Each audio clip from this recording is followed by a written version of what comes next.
All right, what is going on, everybody? We're here on a new project. We're getting set up right now. Trailer is set up for trash and concrete runs. I actually got the skid steer over there ready to unload it so we can start ripping out this whole front yard and backyard.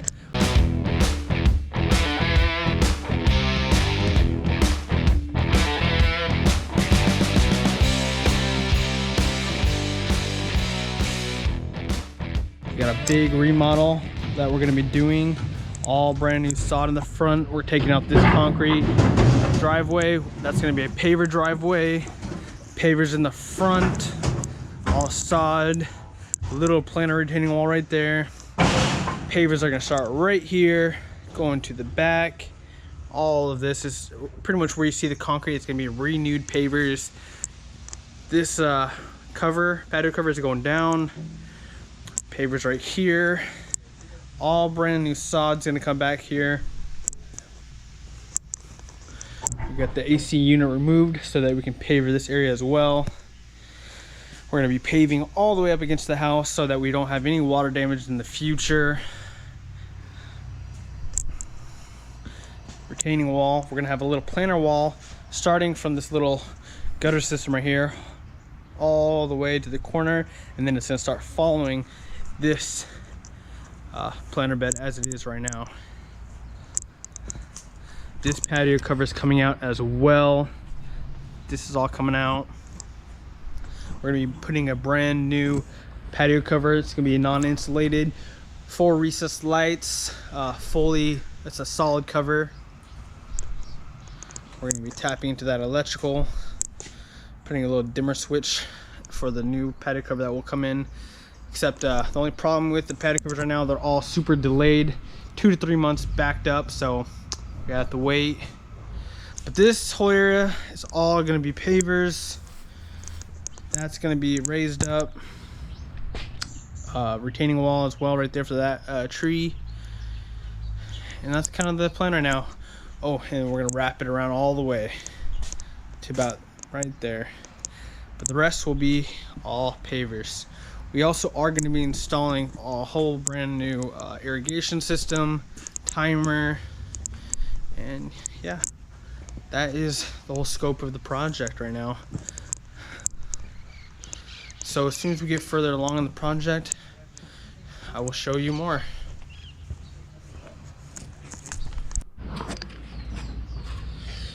Okay, so what I didn't want to do is what we have to do. We have to take this post out just to be able to get the skid steer back here. Didn't really want to do it, but it's kind of necessary, especially because, here, let me see the camera real quick. The water main is just way too tight, way too tight. I was barely able to get it through past this water main, and I don't think I can back up at all without damaging this water main. So we're gonna take out this post real quick, take out this. The reason why I'm stuck is because this little piece right here, this little piece cannot make it through. So we're just gonna have to take this out.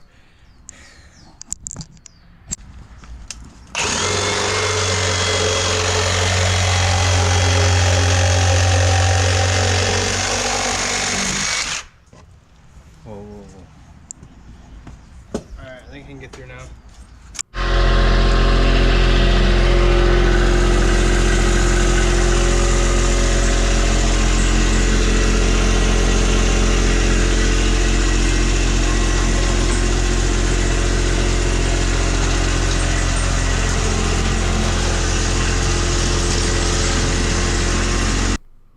All right, so David Odell here, Odell Complete Concrete, and this happens to be my son's job. As you could tell, he was narrating that beginning, going through the scope of this whole project. It's a large project. It's the entire backyard basically is going to get changed.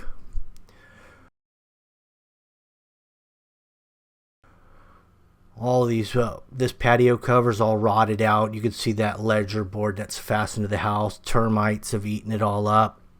It's going to get a new aluminum patio in here eventually. I mean, right now they're back ordered like 3 months out, so that's going to be down the road a little bit. So all the 2x2s get knocked off first. You just work from the top down. Alright, so we got one of the patio covers down. Just gotta get the ledger board. Look how badly this stuff was rotted out. It literally just fell out. We pushed it and it just fell out. Oh, the rot. Look how bad it is up here. All we had to do was twist the boards and they came out. Look at that damage. We're lucky we came when we did, because if this fell on anyone, whew, that would not be good. This stuff is eaten up. Anything all this, huh? Look how bad this is infested with termites. Achoo! Ugh. Right here. Oh, look at that. Look at the babies. Oh my god, look at the maggots. They're everywhere. Look at them all. Oh my god. Look at them all. There's so many. It might be better because of the... Look, that's them fully grown. Alright. Yep, that was a major infestation. That means the whole house probably needs to be tented, actually. So that little El Toro dingo, it's about 36 inches wide. They had to remove that post and fence to get in and out of here. From what I understand, from what my son has told me, that this particular equipment is pretty gutless compared to the CTX 100 Vermeer that I have. I think at this time when he was doing this job, I was probably in Arizona doing a foundation for a garage at this time, so he had to get this particular equipment here. It's definitely better than a shovel and a wheelbarrow, you know, but not much.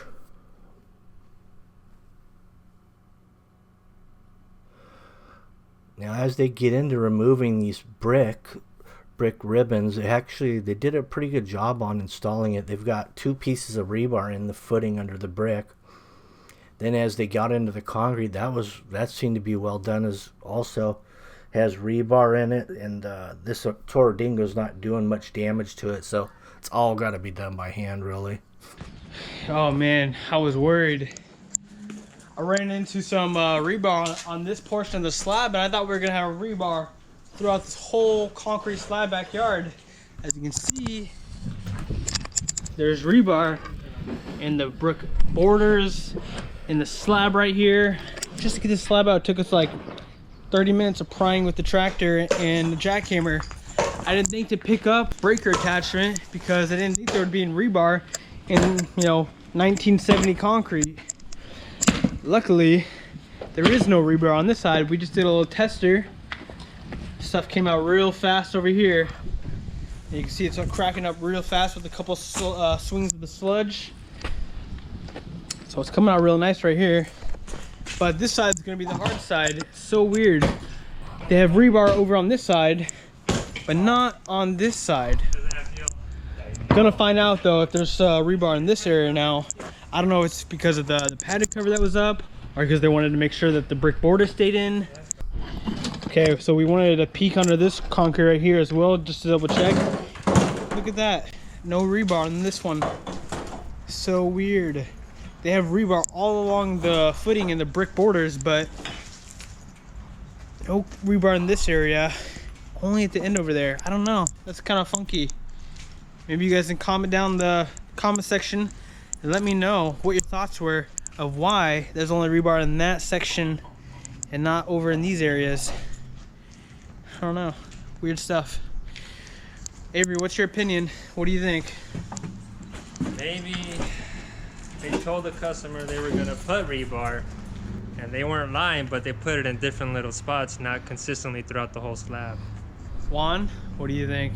It was a homeowner improvement, do-it-yourself project. Oh shit, okay. They just didn't add it to save on money. Okay, so there you have it, guys. There's Avery and Juan's opinion. What's your opinion? Yeah, that'll be interesting to find out, but my opinion is that it was probably done at different times. is my guess. That so they had initially a smaller patio, and then different people came in over the 40 years or so this property's been here. They've added, and they've tried to kind of keep everything to look the same and consistent, but they just didn't build it the same way. They just didn't put the rebar in.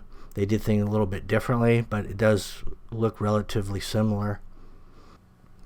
This video is actually going to be about a 5-part series. So we're going to have the demo, we've got irrigation, we've got pavers, the retaining wall, planter wall, and then we're going to have sod and a patio cover.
Basically what happened on this particular property is we got this is a new home purchase, a fixer upper basically, and they came in here and they're doing the entire interior remodel as well as the outside before they even move in. The new pavers will go all the way out to the new retaining wall, so there will be no dirt in between the retaining wall and the paver patio. What I noticed. What's that? It's faster to. Oh yeah. Alright, ready? Okay, so we got most of everything demoed out. Concrete, the patio cover that was here. I just took out a lot of dirt. Was grading with my eye for a little bit before I started setting up all the string lines. Because once you set up the string lines, everything kind of gets in the way. But I'm going to show you a quick rundown how to get your grade set up for your backyard. And this is specifically for pavers since, well, it works with concrete as well. But for pavers, we're going to be going deeper since we need base, sand, and pavers themselves. So it's almost double the digging as compared to concrete. So we got our receiver, our laser level. What I want to be able to do is hit every single angle in this backyard, and the best view that I've found is right over here in this corner. All right, so let's go set this up. So what I'm gonna do is, if you look right here, Avery, come over here and face the camera towards the house. So as you can see, we're able to see the whole entire house, and that's exactly what I want. I want to be able to mark this entire house so I can get grade established everywhere off the house. what I also need to do is set up my laser level somewhere decently level. So I'm using this bucket. Just kind of try to place it in a pretty stable spot so it doesn't move. Move the dirt around a little bit, maybe flatten it.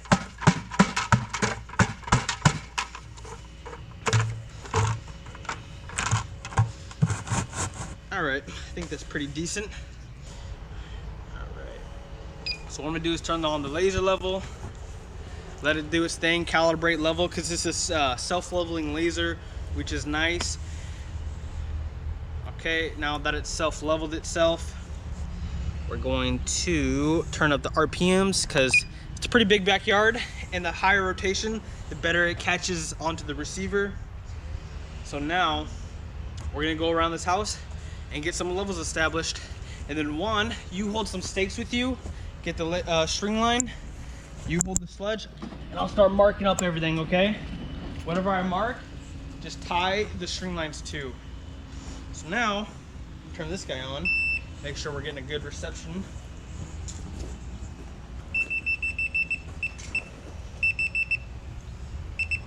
Okay. All right, let's go establish grade. Now the house is your benchmark. You always want to go off the house. So what I'm going to do is I'm going to start in this corner and work my way around the house. Oh, Juan, can you clear some of this debris? Yeah. Poor Fable. Now for pavers, what you're looking for is about 8 inches in depth. 4 for base, 1 inch, or 4.5 for base, 1 for sand, and then the pavers are about 2 1/4 of themselves. So 4.5, 2 1/4, 1 inch, about 7 3/4. So about basically 8 inches. So it's double the digging compared to concrete. Concrete, you want 4 inches. It also depends on what type of pavers you're getting. Some pavers are thicker or thinner. So keep that in mind before you start digging.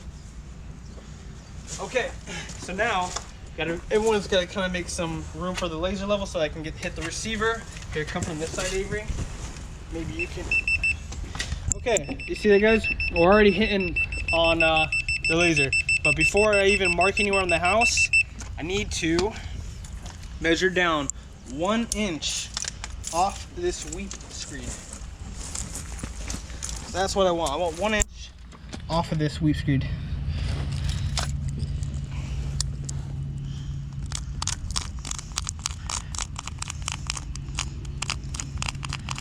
All right, there it is. See the mark?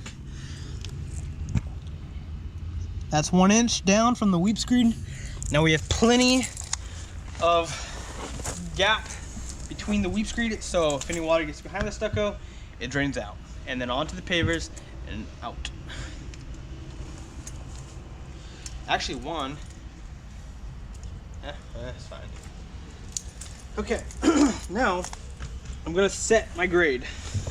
What I need to do is, can you get the 2 foot level one? That would be much appreciated. Just waiting now, waiting game. Is this making sense though? Mm-hmm. Kind of understanding it pretty well, huh? So far, yes. Okay. Now, one, what I want you to do is hold me completely level on that mark right there, okay? The top one, okay? Isn't he blocking the receiver now, though? No, I already have the mark, so all I needed him to do is hold me well, he is blocking the receiver, but I can extend it out to here. Now watch the bubble. You can actually hold it like this too. Okay. Now watch the bubble, get me level on that bubble, okay, Juan? Okay. Now, what I'm doing, look at that, look how close I was. Wow, I was pretty lucky. That's crazy. Barely have to go down, just a little bit. So now what I'm doing is I'm setting the receiver to the right grade. Oh my God, it was like dead on. I put this receiver completely random, guys. At random. That's when you know you've been doing concrete for a while. All right, so now that we have our grade set up, now watch this. Let's just double check.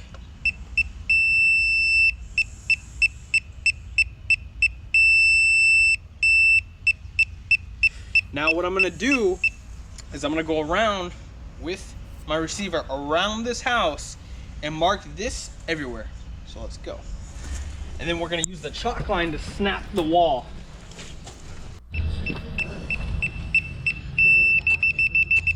How much lower it is over here. Look at that.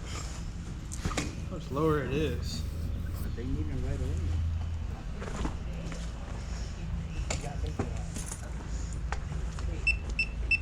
What the heck? Look at this. Look how much lower it is.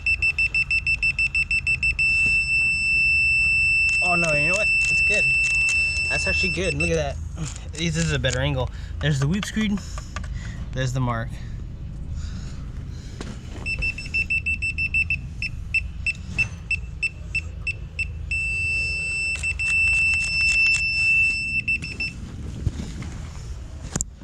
Yeah, it's gonna work. Oh, one. You knock out all this dirt, use the flatting, pry it back. That's the.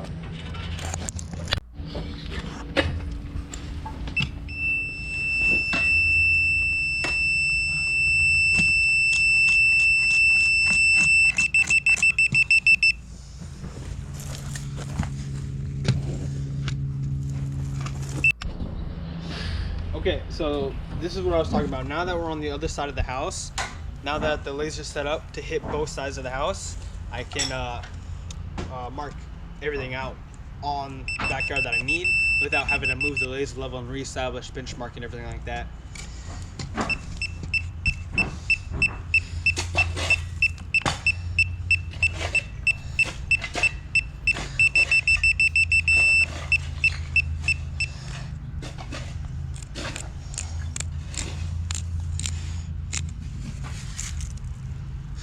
But it's perfect. You can see that this weep screed is pretty accurate because the 1 inch that we are going down is still looking about 1 inch.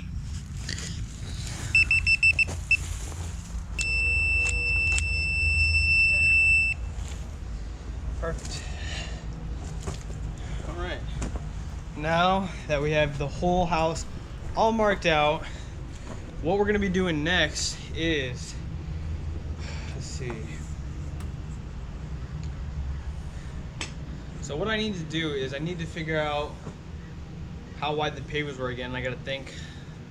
I believe they're gonna be 6 feet out. So I only need 1 inch down. 1 inch down for 6 feet will give me like a 1.25% slope. And like I always say, or here's like a little pro tip and trick. Every 8 feet you go out, or every 8 feet you go out, you go down 1 inch, you're looking at 1% slope. So that's a pro tip and trick. So I'm gonna go just 1 inch for 6 feet. That will give me 1.25% slope. And that's okay, that's good. So what we need to do next, guys, is we need to get stakes set up pretty much for the perimeter.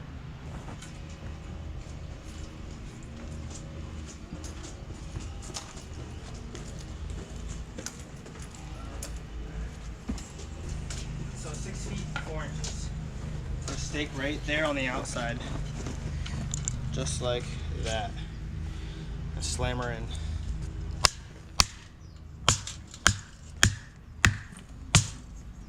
Keep this on the outside so I can set up a string line, no problem, you know, and it's not gonna be in the way. Wait, it's this side, right?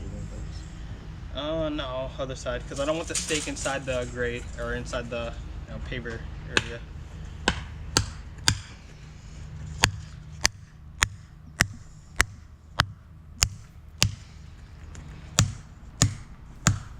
How's that looking? Almost exact. Go further in. Oh yeah, you're fine. That's good. I like it. Okay, and like I said, we're gonna go 1 inch down from the benchmark. So this is how you do this. We have our benchmark established still. We're gonna mark it. Oh, it's off. I gotta charge this. Once we're done doing this, I gotta charge this laser level because it's almost dead.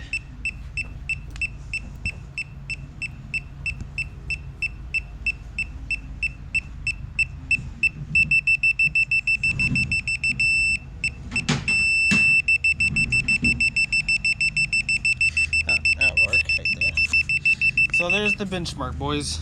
What we need is go down 1 inch from that, and that will give us perfect slope. There's our mark.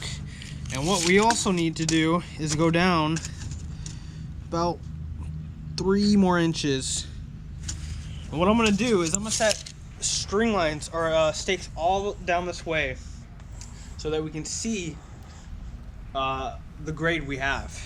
And as we start to dig out everything, we'll know exactly where we're at. So it'll be much quicker.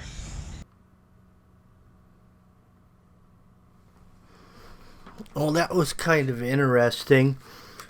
And the nice thing about using the laser level, I mean, you could measure down from the weep screed or other fixed elevations that are typically level, but a lot of times they're not level. So the laser level gets it right on the money.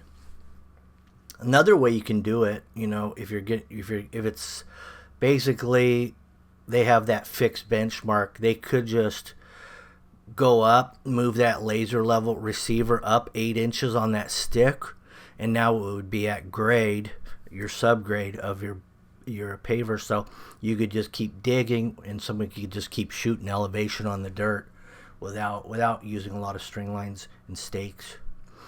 Although it doesn't take into account the slope, but you could typically initially get your 8-inch drop off of the benchmark, and then once you get that, then you just start cutting another inch for slope. That's another option. Or you could just overcut it 9 inches, and then you just got more base on one end to get that slope in. But this is just a little bit, it's a little more precise to do it that way with the string lines.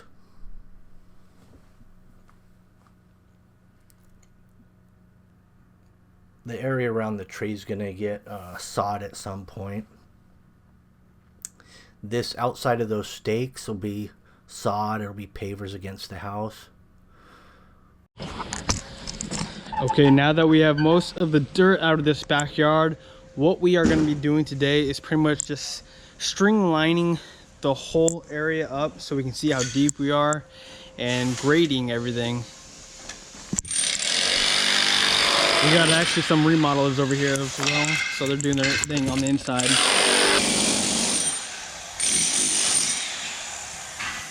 As you can see, we're pretty deep.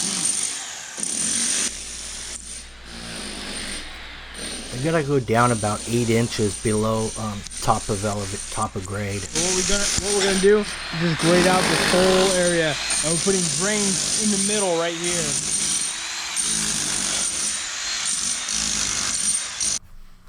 So it looks like they got it all cut out, and it looks like they did go about 9 inches. And this particular ground, when that close up on that ground, this looks like clay soil, a lot of clay in it, and so that means it's going to be expansive. So this is ideal for pavers, really. This type of ground, a lot of movement in this type of ground with water as the dirt expands and contracts. Now here's some of the drain trench going in. Also, there's going to be an irrigation going to the raised planter bed at some point. So they're measuring off the house to keep the risers coming up in the center of the new patio area. And that way the 2 drains that come up will be parallel with the house. Those risers will get cut down to elevation. Once you backfill the drain line in, then you'll take your laser level, and then you can shoot in your drain heights.